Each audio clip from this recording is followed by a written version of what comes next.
At ito na nga mga giliw, dahil day off natin ngayon, linggo, ayan, nakasabay ko si May, day off din niya ngayon, nagkataon, dahil si Mark ay may pasok, so kami lang muna dito.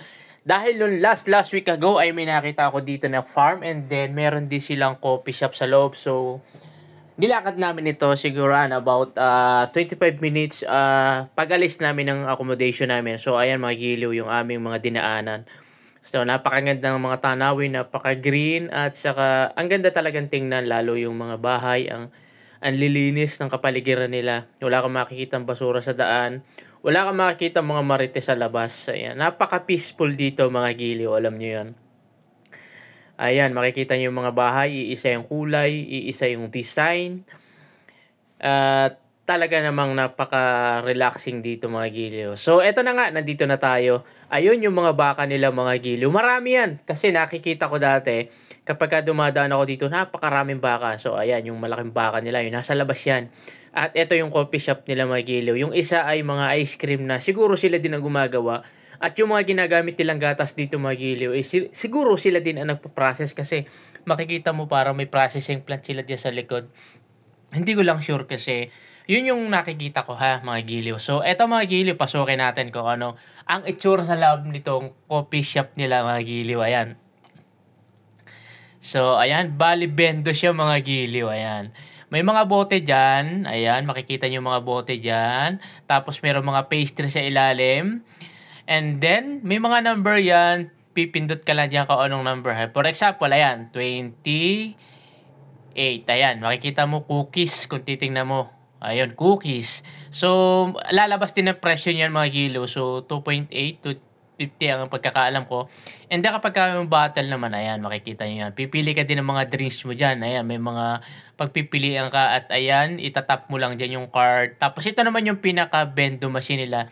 At siguro yung ginagamit nilang gatas dito talaga, galing din doon sa mga bakang alaga nila. Kaya sigurado ako masarap dito mga giliw. So, ayan, meron pupunta ka dito sa minibar nila, ayan.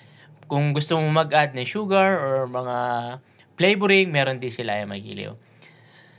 Diba, mga giliw? Napakalupit. Walang cashier, walang barista. Ayan, susubukan na ni May, ayan. Pumili na siya ng bote at ayan, nag-top up na siya. Ayun, lumabas na yung bote. At ang akala namin dyan mga giliw ay kasama doon sa 3 pounds yung milk o yung mga drinks na inumin niya. So, magkaiba pala ng bayad yun. So, mag-i-invest ka doon sa bote. And then, kapag babalik ka dyan mga giliw, dadalhin mo lang yung bote and then magre-refill ka lang kung ano yung flavor na gusto mo. Ayan, iba yung bayad niya. 1 pound. And then, 3 pound yung bottle. Ayan, nag-top up na siya. Binayaran na niya. And, ayun, tumulo na yung fresh milk at saka yung chocolate na galing doon sa bendo machine. And then ako naman, try ko naman mga giliw. Dahil coffee lover tayo, try natin tong cafe latte. Ayan, then, press start. Para lang pumipindot sa karaoke mga giliw, ano? Ayun, so 3.2 pounds mga giliw. Ayan. Antayin na lang natin na lumabas yung coffee. Ayan na nga mga giliw, lumabas na oh. Ang bako mga giliw. Alam mo naman yung pagka mga ate ka sa kape talaga. And then, yung milk, ito na yung pinaka-special. Yung galing siguro ito doon sa mga alaga nilang baka, mga giliw. Marami to kasi nakikita ko lagi ito kapag dumadaan ako dito, punta ng city.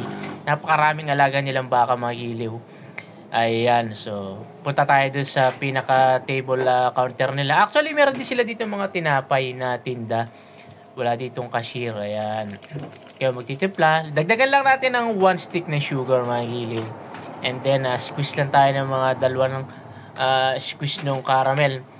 Ayan, kung ready na mga giliw. Try natin tong masarap na kape nila with fresh milk coming from doon sa alaga nila mga baka, mga giliw. So, ayan. Actually, mga giliw, napansin ko dito, marami talagang nagda-drive-thru dito. Siguro talagang kilala na to dito sa lugar na to. Makikita mo yung mga sasakyan naka-parking na yan, dumadaan dito. Yung iba nagre-refill at yung iba naman nagkakape. Ayan mga giliw, ayan yung mga baka nila. Ayan! Ito siguro yung pinaka-trademark nila kasi nasa labas yan. Ay, makikita nyo yung mga giliw, di ba? Ang daming customer nila dyan. Ayan. May mga dala na sila mga bote dyan mga giliw. Siguro talaga yung iba, regular customer na nila. At ayan mga giliw, nagpa-picture ako doon sa mga baka. Ito na yung mga gatas nyo, mga giliw. Ayan, meron din silang mga ice cream dito. At siguro sila na rin ang gumagawa nito mga giliw, di ba? Ayan, itatap mo lang dyan, pipili ka ng mga flavors at kukunin mo lang. Napakaganda experience ito mga giliw at I'm sure babalik ako dito mga giliw. Masarap na kape. Okay, at